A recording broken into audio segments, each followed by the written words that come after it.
Amen. Amen. Thank you, Pastor. And privileged to be here. Tumayo po tayo lahat. Let's all stand. Open your Bibles with me to the book of Matthew. Matthew chapter 5. Amen. Matthew chapter 5. And I know you have already heard 3 great messages from 3 great men of God. At sa akin ang pinakamainit na slot, gusto yata kong pahirapan ni Pastor Eli. Amen. But it is a blessing to be here. At bagamat I know you have already been blessed with the Word of God this morning, I just want to look to the Bible together ngayong umaga sa Matthew chapter 5. Amen. Matthew chapter 5. And we'll begin our reading sa verse 1. If you are there, say aloud, Amen. Amen. The Bible says, and seeing the multitudes, he went up into a mountain, and when he was set, his disciples came unto him. Okay, babasahin po natin ang verse 1 through verse 8. So gawin po natin responsive reading. I'll read verse 1, you read verse 2, at salitan until we arrive sa verse 8. Kung nakuha nyo na, say aloud, Amen. Amen. The Bible says, Matthew chapter 5, verse 1, again, umpisa natin. I'll read verse 1, you read verse 2. The Bible says, and seeing the multitudes, he went up into a mountain. And when he was set, his disciples came unto him. Blessed are the poor in spirit, for theirs is the kingdom of heaven. Blessed are the meek, for they shall inherit the earth.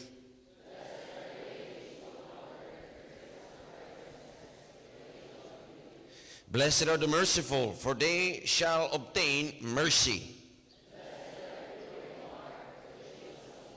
Amen. Basahin natin muli ang verse 8. Sabay-sabay. Ready? Read. Blessed are the pure in heart, for they shall see God. Amen. Tayo po manalangin. Let us pray. Dear Lord, Heavenly Father, as we come before you ngayong umagang ito, we thank you, Lord, for this great camp. Salamat po sa vision ni Pastor Perez. We thank you for him, his family. Bless them more. Bless this church. Bless all the men of God na bahagi ng success ng gawain ito.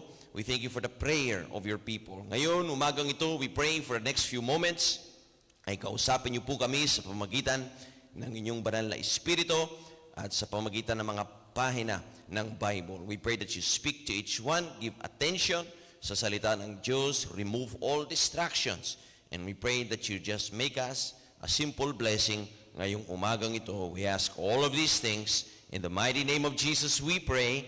Amen. Amen. You may be seated. Pwede na pong maupo ang bawat isa. Amen. And as you take your seat, makita po natin, please keep your Bibles open diyan sa Matthew chapter 5. And Matthew chapter 5 is the beginning of yung tinatawag na Sermon on the Mount. Amen. At alam niyo po, usually I don't preach masyadong mahaba. Kaya ang kasunduan natin, kayo ay makikinig. Amen? Amen. And I know it's the last day, pero we want to give attention sa salita ng ating Diyos. Amen? Amen. And so, it is the Sermon on the Mount, Matthew 5 through chapter 7. Yan po ang pangangaral ng ating Panginoong Hesukristo. Ang tawag po dyan is the Sermon on the Mount. O kumbaga, a great mountain of victory. And the Lord Jesus Christ ay umakyat po roon sa ibabaw ng isang bundok at nangaral siya doon. And in this way, pinapakita niya hindi sapat yung katuruan ni Moses.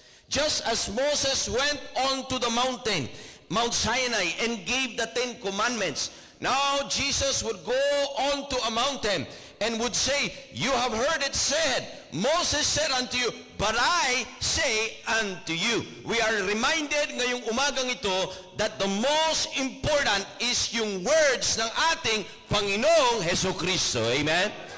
He went on to the mountain, and going on the mountain, He shows us the way of victory. He shows us the way na maging overcomers. At lahat ng kanyang pangangaral doon sa ibabaw ng bundok na iyon, sa Sermon on the Mount, sa Matthew 5, sa Matthew 6, sa Matthew 7, are ways that we can be overcomers sa ating Christian life. Amen? As Jesus taught from the mountain, He brings the great heavenly teachings from God Almighty, the great teachings from heaven mula sa kanyang Ama, at itinuturo niya sa atin, mga Kristiyano. Amen? At wala tayong sapat na panahon para tignan ang buong Sermon on the Mount. Pero we have time enough to look at the heart of His message. Kaya ang pamagat po natin ngayon, if you're taking notes, our title is this: The Heart of the Overcomer. The heart of the overcomer. O kumbaga sa Ilonggo, ang kasing-kasing sang magdaugan. Amen? Oh, natututo po ako unti-unti. Amen? Ang una, ang alam ko lang, yung tinuro ni Preacher Terence, labutao. Okay. Ang kasing-kasing sang magdauhan. Amen? Kaya sa umpisa ng mensahe, kamusta ang iyong kasing-kasing? Amen? Tignan mo yung katabi mo at kamusta kaya ang puso niyan. Amen? At sabi ng iba, from the very start, please be careful with my heart. Pero ang kasing-kasing sang magdaugan. Now listen, before God uses you mightily to conquer any mountain, any giants, bago ka gamitin ng Diyos, katulad ni Caleb, o katulad ni King David, o katulad ng marami sa Bible, una, there is a battle you must win. It is the hardest battle. Hindi battle sa malalayong bundok. Yung labanan ay nandiyan sa iyong puso. The battle is in your heart. If you can conquer this with the help of the Lord, you can conquer anything sa buhay na ito.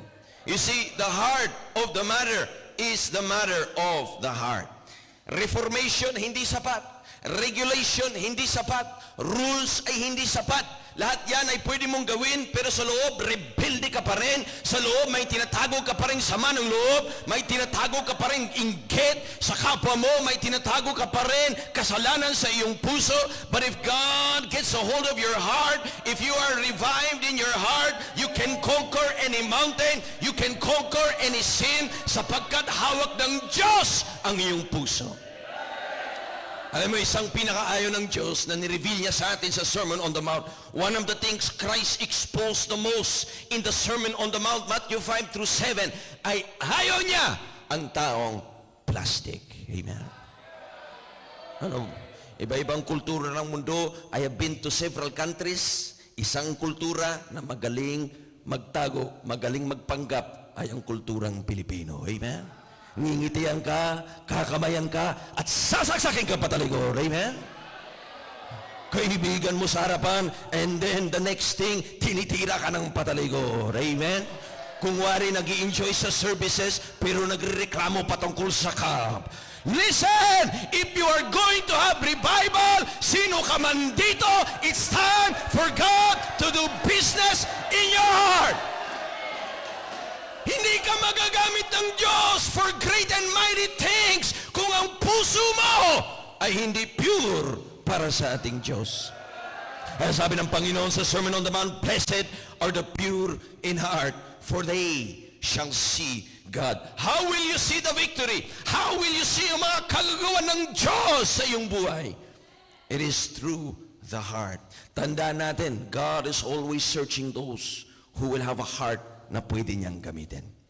The Bible tells us in 2 Chronicles 16 verse 9, for the eyes of the Lord run to and fro throughout the whole earth to show Himself strong in the behalf of them whose heart is perfect toward Him. Ang sabi po ng Bible, ang mata ng Diyos is always scanning the earth to and fro. Sa Pilipinas, sa Amerika, sa Africa, saan man sa mundo, wala siyang pinipiling lugar. Ang hinahanap niya ay puso na pwede niyang gamitin. God is scanning, maging gayon sa auditorium na ito. God is scanning, sino kayang mga kabataan dito na may puso na aayusin nila ngayong umaga para sila ay maggamit ko sa kanilang lugar at sa kanilang kinabuhi. Amen? How is your heart? Hindi natin kaya makipagplastikan sa Diyos. Hindi mo kayang lukuhin ng Diyos. Pwede mo akong lukuhin, pwedeng lukuhin ng iyong pastor, but one thing, you cannot fool God. Amen. He sees right through you this morning. He sees right to your heart. He sees right to your thoughts. He sees right to your intentions. God sees the heart. Amen. Kaya po, the heart of the matter is the matter of the heart. Alam niyo po, ang puso ng tao, it beats about 100,000 times kada araw. It pumps 7,500 liters of blood every day. The heart pumps every day through blood vessels in our body na libo-libo. The heart pumps about 5 liters of blood per minute. Pag nagkape ka, bumibilis yun. Amen? Pag tinamaan ka ng preaching, lalong bumibilis yun. Amen? About 10% of the body's blood supply goes to the brain. Kailangan ng utak, 10% ng dugo. Pero yung iba parang 5% lang ang inabot. Amen? Yung tulog sa preaching, 1%. But you see, heart disease is one of the leading causes of death sa ating pong mundo ngayon. But we're talking about hindi yung physical na puso, pero yung spiritual na puso. Maraming kabataan, they have a backslidden heart. Baka yung iba rito, broken heart. Baka yung iba rito, busted heart. Baka iba ay barricaded heart. Kaya kahit anong preaching, kahit anong sigaw ng mga men of God, hindi parang tumatalab sa iyo sapagkat may hadlang sa iyong puso. But God wants you to come to this camp. Thank God, ikaw ay nakarating dito sa camp na ito kung saan God will do a work sa buhay mo at uuwi ka with a blessed heart, amen, with a believing heart, with a burning heart na tinanggap ang panawagan ng Diyos para sa buhay mo, amen. You see, when the Bible uses the word heart, hindi tukoy na ito ang muscle inside of our chest na nagpapump ng dugo. Ang tukoy ng heart is the inner person. Yung tunay na ikaw, hindi yung katawan mo, hindi yung nakikita mo sa salamin, puti na lang, amen? Yung tunay na ikaw ay yung nasa loob. The heart, the real person. That's why the Bible says, keep thy heart with all diligence, for out of it are the issues of life. Ang puso ang pinakamahalaga. Listen, the heart is most important. The heart is vital. The heart is essential. And the heart ng tao ay problematic. Now, listen, kung may problema ka sa ibang parte ng buhay, makikita mo agad, masusolusyonan. Kung may problema ka sa muka, kahit pa paano, masusolusyonan mo yan. Amen? Kung may problema ka sa atay at nakita ng doktor, masusolusyonan yun. Kung may problema ka sa blood sugar, masusolusyonan yun. Pero kung may problema ka sa puso, mahirap yan. Sapagkat hindi mo alam kapag may problema ka sa puso. Because the heart is deceitful above all things. Hindi natin kayang makita ang ating sarili. Kaya thank God, meron po tayong pulong sang Diyos. Amen? Meron tayong salita ng Diyos. This is a discerner of the heart. Amen? The Word of God ang siyang doktor ng ating puso na pinapakita ang problema at pinapaayos tayo sa harapan ng ating Diyos. You see, the Bible says, nung pinanganak mismo si Kristo, He came to be a revealer of the hearts. Nung hawak ang sanggol ni Maria, dinala doon para i-dedicate sa templo. Hinawakan ni Simeon sa templo. And yung senior citizen na yon ay sabi niya, itong batang ito is a blessing from God. Now mine eyes have seen salvation. At ang sabi niya, sa nanay ng Panginoon, sa Luke 2 verse 35, He is born that the thoughts of many hearts may be revealed. Laging gumagawa ang Panginoon ng paraan para ma-reveal ang puso ng tao. God will reveal your heart. Ganun po lagi ang ministeryo ng ating Panginoong Jesucristo. When He deal with the rich young ruler, ipinalitaw niya kung ano talaga ang puso ng taong yon. When He deal sa mga pariseo, His words, His preaching, His spirit, His attitude reveal what they really were. When He deal with His own disciples na mahal niya, He deal with them in a way na ma-reveal ang kanilang puso. Amen? Para makita ang puso. Amen? Because the heart of the problem is the problem of the heart. Isip, baka nandito ka. Maganda ang barong mo, maganda ang palda mo, pero mayroong pa rin mali sa puso mo. That is the battle. That is the greatest battle, the battle within the mountain of the heart. I believe malapit nang bumalik ang Panginoon. Amen? I believe lahat ng nakikita natin sa balita ay talagang we are looking forward sa rapture. We are looking forward na tumunog ang trumpeta at tayo ay susunduin, amen, ang ating Panginoon, and we will be with Him forever. Amen? Amen. I believe that. Pero kung sakali na umabot tayo lahat at hindi pa nag-rapture until the year 2030, ano kayang mundo natin ngayon? Amen? Baka puro robot na. May ibang bansa, robot na ang manggagawa. Nakita niyo po yun sa Japan? May isang robot silang ginawa. Pulis. Nanghuli ng kriminal, robot. Ikot, manghuli ng kriminal, robot. Ngayon, ginawa nila, trinay nila sa Amerika. Sinubukan nila ng 5 days. After 5 days, wala yung kriminal sa lugar na yon, sa bayan nila, tinesting nila. Sa Canada naman, after 3 days, wala yung mga kriminal. Sa Japan, after 1 day, wala ang kriminal.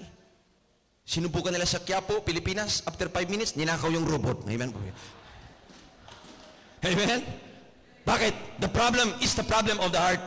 Pero paano nga kung sa mundo natin sa 2030, puro automatize, puro robot, puro AI, puro artificial intelligence. Can you imagine kung maging ganyan? At yung ibang simbahan, baka yung nagwawalis, robot na. Sapagkat mas practical daw. Baka ang mamimigay ng tracts para makarami, robot sa plaza. Baka ang audio man sa simbahan, robot. Baka magsundi sa harapan, robot. Baka yung choir, robot. Baka yung ushers, robot. Baka yung nangangaral din, robot. Para maraming attendance, robot din. Pero listen, ayaw ng Diyos ng robot. Ang gusto niya ay tao, flesh and blood, that love the Lord with a heart na may puso, na malambot para sa Diyos. Amen? A heart for God. Kaya we are not just here to produce activity for the sense of activity. Ang habol ng Diyos ay yung puso. Amen? God is after your heart. Kasi darating yung panahon, pag hindi bumalik ang Panginoon, ang mga ibang gawain, kaya ng robot. Pero ayaw ng Diyos ng robot. Ikaw, ang gusto niyang magsuko ng buhay. Amen? So the heart of the overcomer. Tapos na po introduction, umpisa na po natin ang mensahe. Amen? Ano yung bagay lang po? If you're ready, say aloud, amen? Number 1, we see the devotion of the heart. The devotion of the heart. Jesus said on the great mountain of victory, on the Sermon on the Mount, ang sabi niya po sa verse 8, Blessed are the pure in heart, for they shall see God. Pag sinabing pure heart, it does not mean na perfecto in the sense of walang pagkakamali. It means pure devotion. It means purong para sa Diyos. Walang ibang halong agenda. Walang ibang halong gusto. Tandaan po natin, God is looking for overcomers with the whole heart. You cannot conquer any mountain with a divided heart. Dapat buo ang iyong loob, buo ang iyong desisyon na sumunod sa Diyos, buo ang iyong puso na ito'y para sa Diyos. Walang halong kompetisyon, walang halong komparison, walang halong pagalingan, walang halong ibang agenda, but your only desire ay maitaas ang Panginoong Hesus Kristo. You have a pure heart for God. You have the heart of King David na itaas ang Panginoong Hesus Kristo. Yun ang kayang gamitin ng Diyos. A pure heart. Kamusta ang puso mo? Dapat your heart is purely devoted to God. The devotion of the heart. Kaya nga po, sabi din ng Panginoon dito sa Sermon on the Mount, look at Matthew 6, verse 24, about the preaching on the great mountain of how to overcome. Look at verse 24. Ang sabi po ng Panginoon, no man can, kahit sino ka rito, hindi mo kaya pagsabayin ang devotion sa Diyos at devotion sa ibang bagay o tao.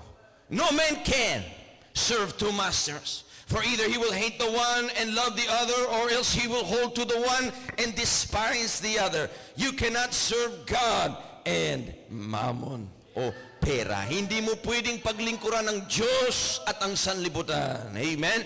Para makita mo ang Diyos, you need a pure heart, malinis, and fixed heart for the Lord. There are so many instances sa buhay ng tao that we can be blessed. Makita ang Diyos, ang kanyang gawa, ang kanyang kamay, ang kanyang mukha, ang kanyang blessing sa ating gawain para sa Kanya. Amen? But we must make sure we have a pure heart for the Lord. It is a blessing pag ang makita sa buhay natin ay ang Panginoon. Sabi ni merong critic si C.H. Spurgeon noon, at siya po ang pastor noon sa London, England, of the largest Baptist church in the world noong panahon na yon. Thousands and thousands are coming to hear the preaching.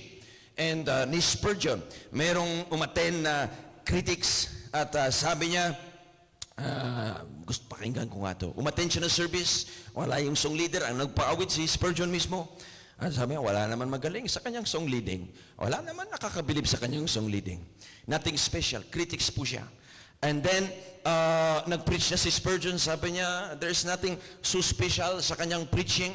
But sabi niya, something happened kalagitnaan ng service, and something happened, kumilos yung banal na espiritu hanggang sa punto na hindi ko na nakikita si Spurgeon. Ang nakikita ko na, ang naririnig ang Panginoon, ang boses ng Panginoon mula sa kanyang salita. Amen? Ang maganda sa atin, na ang goal natin, hindi tayo ang makita, kundi ang makita ang Diyos. Amen? That God would be seen through our lives, that God would be seen sa ating paglilingkod sa ating Ginoo. Amen. Another time, I heard the account, may umaten na gustong malaman what is the success ng ministeryo ni Spurgeon. And they look, and sabi niya, gusto mong malaman? Ipapakita ko sa iyo. Tinuro ni Spurgeon sa lahat ng property ng kanilang simbahan, ang laking auditorium, libo-libo ang napapaupo. Pero sabi niya, hindi yan. Binaba niya doon sa basement at kung saan maraming nagpipray na prayer warriors. Amen? Sabi niya, gusto mo makita ang success ng simbahan? Gusto mo makita ano nagpapainit na aming simbahan kahit winter dito sa England? Yan yung mga nananalangin. Amen? Yung mga may puso na magpagamit sa Diyos. A pure heart, a devoted heart for the Lord. Blessed are the pure in heart, for they shall see God. You see, if we want to worship God, then we must do so na walang hypocrisy at walang halong ibang agenda. The Lord says in James 4 verse 8, the Bible says, draw nigh unto God, and He will draw nigh unto you. Amen. Cleanse your hands, you sinners, and purify your hearts, ye double-minded. Hindi pwedeng double-hearted pagdating sa atin, Panginoon. In Acts 13 verse 22, listen to this, Acts 13 verse 22, and when He had removed him, patukoy sa isang nangyari sa lumang tipan, He raised up unto them David to be their king, to whom also He gave their testimony, and said, I have found David, the son of Jesse, a man after mine own heart, which shall fulfill all my will. Now listen, hindi naghahanap ang Diyos ng magaling. Hindi tumatawag ng Diyos, hindi siya naghahanap kung sino pinakamatalino. Hindi siya naghahanap sinong pinakagwapo, pinakamaganda rito. Hindi siya naghahanap ng magagaling. Ang hinahanap niya ay man and a woman after mine own heart, na gagawin ang aking kalooban. Na walang pakialam sa takbo ng sanlibutan, walang pakialam sa opinion ng tao. Ang pakialam niya is to do the will of God from the heart. This is the person that God can use. Amen? As Pastor Perez encouraged us nung unang gabi, si David mula sa mababa, mula sa pag-alaga ng mga hayop, ay siya'y ginamit ng Diyos. But all along the way, he recognized that he is just unworthy na gamitin ang Panginoon. Ang hinahanap ng Diyos is a humble heart to be used of God. Nung pinili ng Panginoon si King David, ang sukatan, ang tape measure, hindi ang kanyang bulsa. Hindi ang kanyang bisig, kundi ang kanyang puso. para sa Panginoon. Tignan niyo po quickly, go with me to 1 Samuel chapter 16. 1 Samuel chapter 16 sa Lumang Tipan. At makita natin ang record. And what God is scanning, what God is looking, even ngayon sa auditorium na ito. Luke 16 verse 7. The Bible says, "But the Lord said unto Samuel, Look not on his countenance, nor on the height of his stature, because I have refused him. For the Lord seeth not as man seeth, for man looketh on the outward appearance, but the Lord looketh on the heart." Then Jesse called Abinadab and made him pass before Samuel, and he said, "Neither hath the Lord chosen this." Then Jesse made Shammah to pass by, and he said, "Neither hath the Lord chosen this." Again, Jesse made 7 of his sons to pass before Samuel. And Samuel said unto Jesse, "The Lord hath not chosen these." And Samuel said unto Jesse, "Are here all thy children?" And he said, "There remaineth yet the youngest, and behold, he keepeth the sheep." And Samuel said unto Jesse, "Send and fetch him, for he will not sit down till he come. We will not sit down till he come thither." And he sent him and brought him in. Now he was ruddy, and withal of a beautiful countenance, and goodly to look to. And the Lord said, "Arise, anoint him, for this is he." Then Samuel took the horn of oil and anointed him in the midst of his brethren.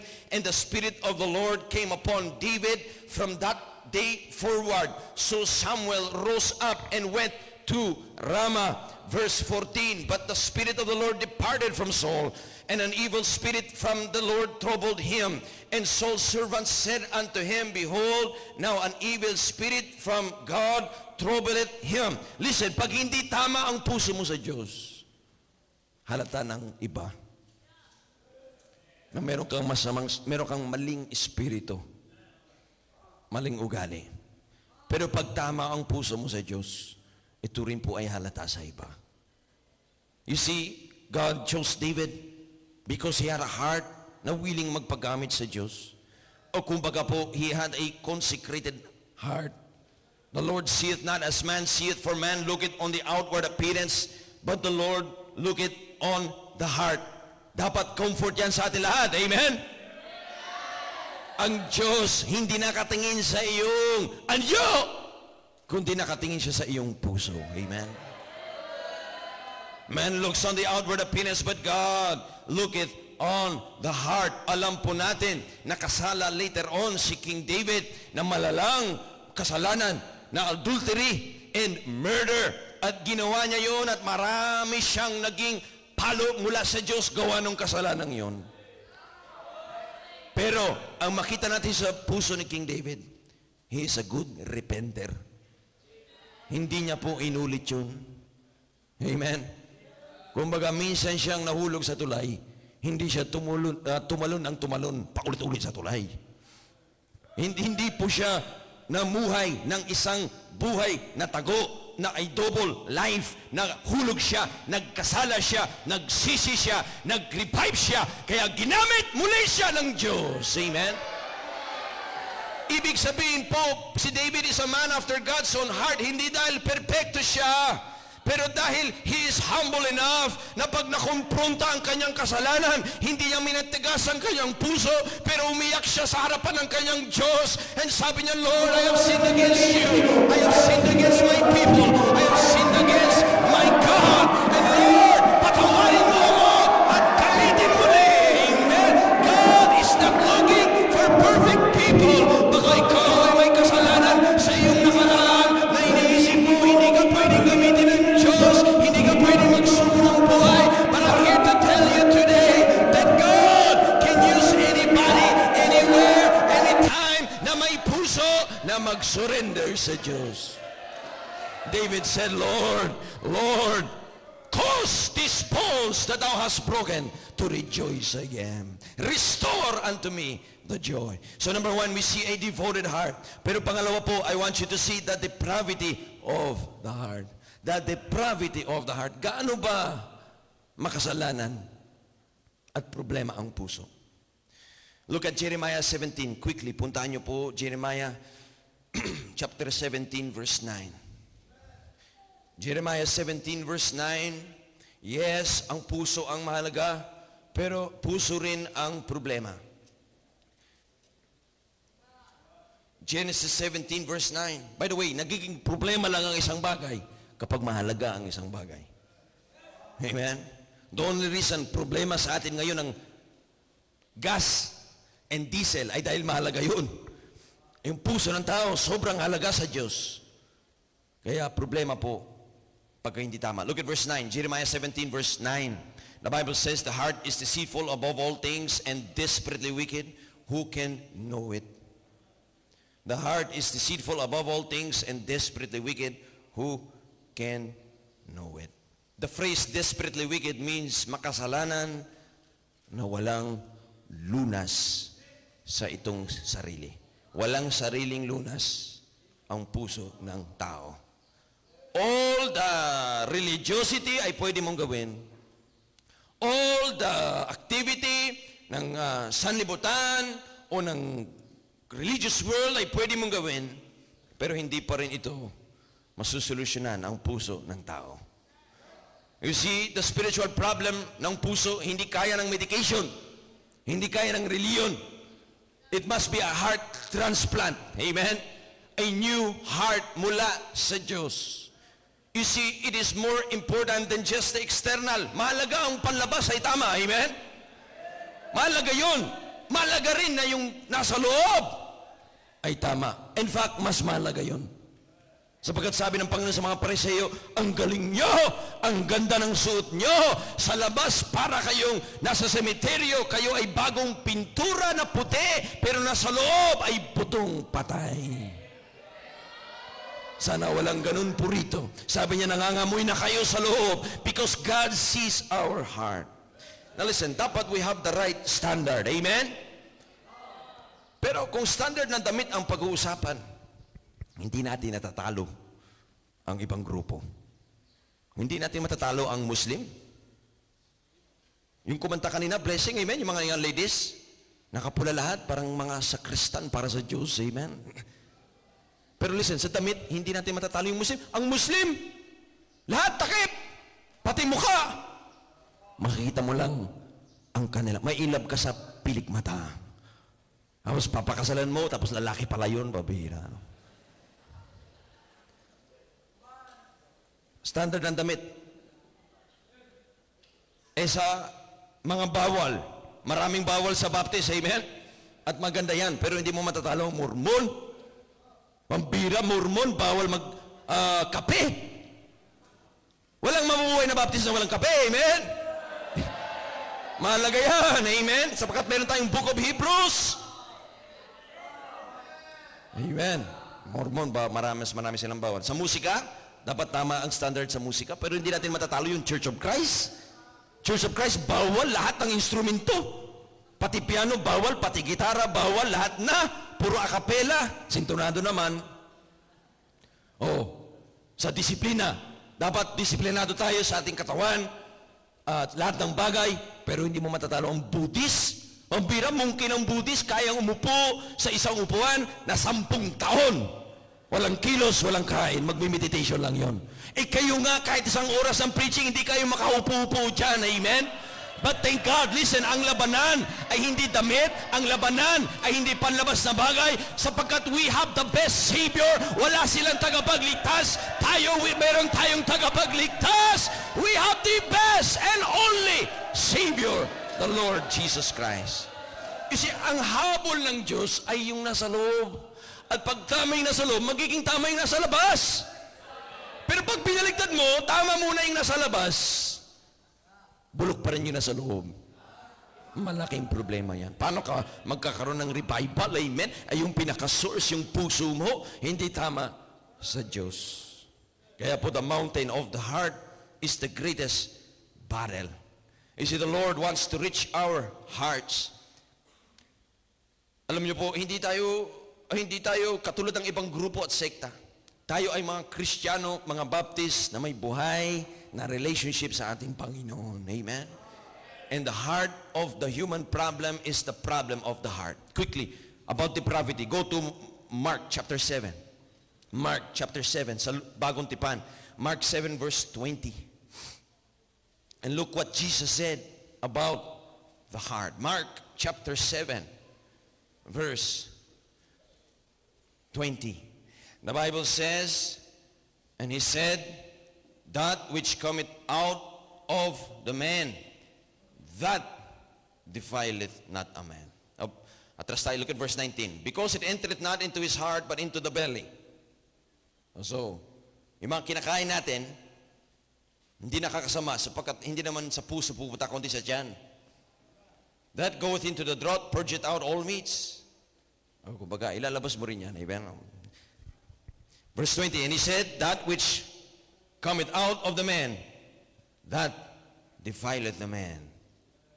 For from within, out of his heart, the heart of man, proceed evil thoughts, adulteries, fornications, murders, thefts, covetousness, wickedness, deceit, lasciviousness, an evil eye, blasphemy, pride, foolishness.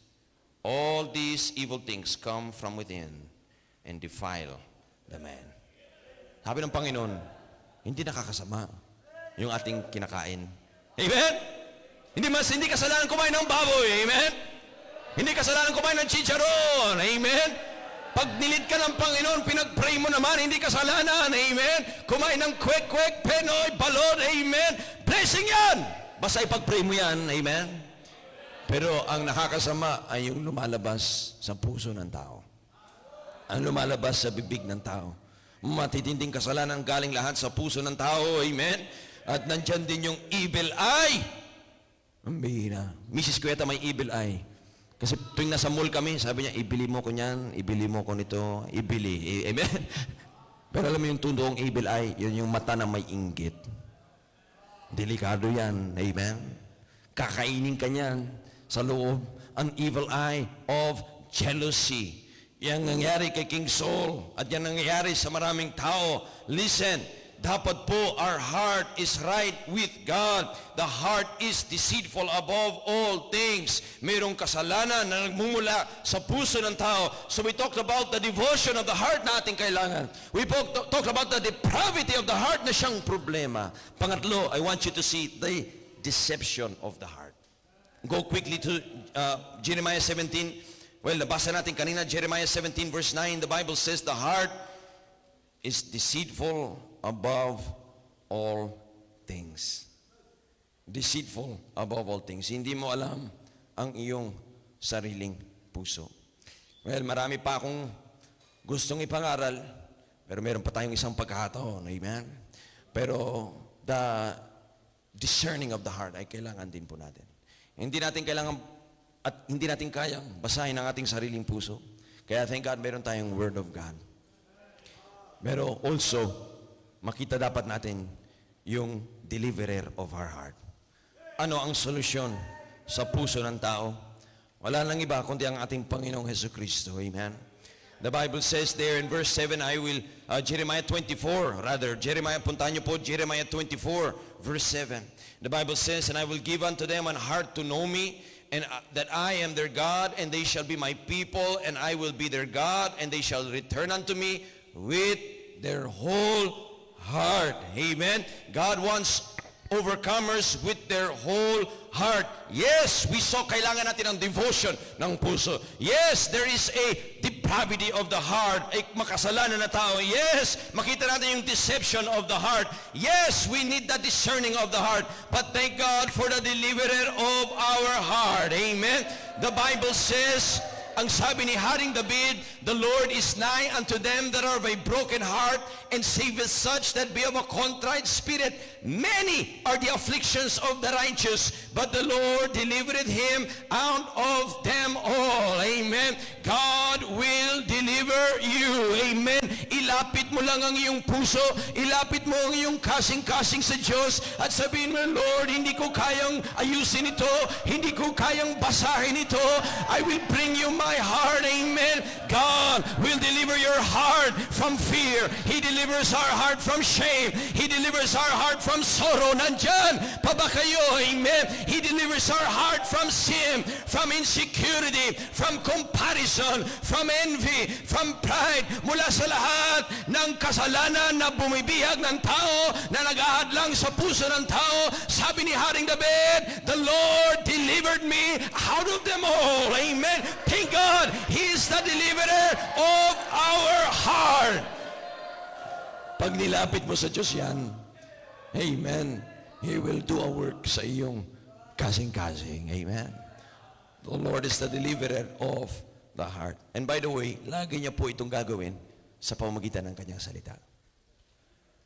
Hindi opinion ng tao, sapagkat walang libro sa Bible na first and second opinions. Amen? Ang meron po ay Bible. At kahit dito sa tinuro ng Panginoon, sa Mountain of Victory, the Sermon on the Mount, na every word holds victory for us, makita natin step by step through His Word. Puntahan niyo po, balikan niyo po sa Matthew 5 verse 1. The Bible says the Lord was on the mountain in verse 1. At nagturo siya, verse 2, He opened His mouth and taught them, saying, Blessed are the poor in spirit, for theirs is the kingdom of God. Pag naging humble ka, doon ang umpisa ng pagpapala. Number 4, or verse 4, Blessed, yung next step, Blessed are they that mourn, for they shall be comforted. If you are broken over your sin, over your heart, doon pwedeng gumawa ang Diyos ng revival sa iyo. Verse 5, Blessed are the meek, for they shall inherit the earth.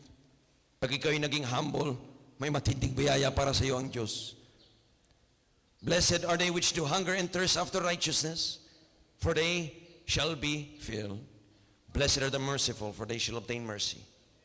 And then blessed are the pure in heart, for they shall see God. Ibig sabihin, step by step in His Word. Una, you must recognize that you are a poor sinner. You need the Lord's salvation. And I believe lahat po rito ay saved. Amen? Then you must be broken and understand your need for revival. Diyan, sa pangalawang sinabi ng Panginoon. And then ang pangatlo, you must humble and yield yourself for God. And then He puts a hunger in you, amen, to see the Lord. And then He gives you His mercy, and then you will have a pure heart para sa Diyos. So number 1, the devotion of the heart. Number 2, the depravity of the heart. Number 3, the deception of the heart. Number 4, the discerning of the heart. Number 5, the deliverer of the heart. Last na po, amen, the delight of the heart. Ang kagalakan ng puso ng Kristiyano. Ano po yun? Diyan sa verse 8, Blessed are the pure in heart, for they shall see God. Makikita mo ang Diyos. Hindi lamang sa langit one day, pero sa buhay mo ngayon, makikita mo ang kalooban ng Diyos. You will see the hand of God kapag sumunod ka sa kanyang boses. Amen. Ito po ay na-experience ni Moses. Bagamat hindi niya nakita ang Diyos ng mukhaan sapagkat hiniling niya sa Diyos. Let me see your face. Ang sabi ng Diyos, walang taong nakakakita ng aking mukha at nabubuhay. But he saw the one sa espiritu na invisible. Listen to this, Hebrews 11 verse 27 as we close. The Bible says in Hebrews 11 verse 27, by faith he forsook Egypt, si Moses, not fearing the wrath of the king, for he endured as seeing him who is invisible. As seeing him who is invisible. Through faith he kept the Passover and the sprinkling of blood, lest he that destroyed the firstborn should touch them.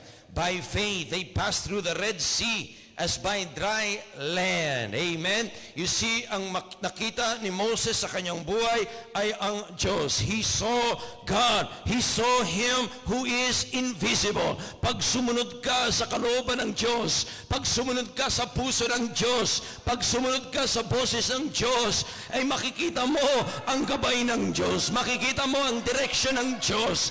As seeing Him who is invisible. Hindi mo man nakikita ang kanyang physical na kamay, and you see the one who is invisible, and you will see God do great and mighty things. Amen. kahit ihati ang dagat na pula, anumang nakahadlang sa iyo, mamaya pag surrender ng buhay mo sa Diyos, ay hahawiin ng Diyos. He will make a way for you to go forward sa kalooban ng Diyos. At yung bagay na akala mo imposible, ay gagamitin ka ng Diyos. For blessed are the pure in heart, for they shall see God. I want to see God in my life. I want to see God sa aking ministeryo. And I want to see God call many young people, bunga ng camp na ito. Amen. Blessed are the pure in heart, for they shall see God. Ang kailangan mong gawin ngayong umaga, ilapit ang iyong puso sa Diyos. Thank God. Marami naglalapit ng katawan nila sa Diyos. Tuhod nila sa Diyos. That's good. But this time, you make sure yung puso mo ay purong sa Diyos.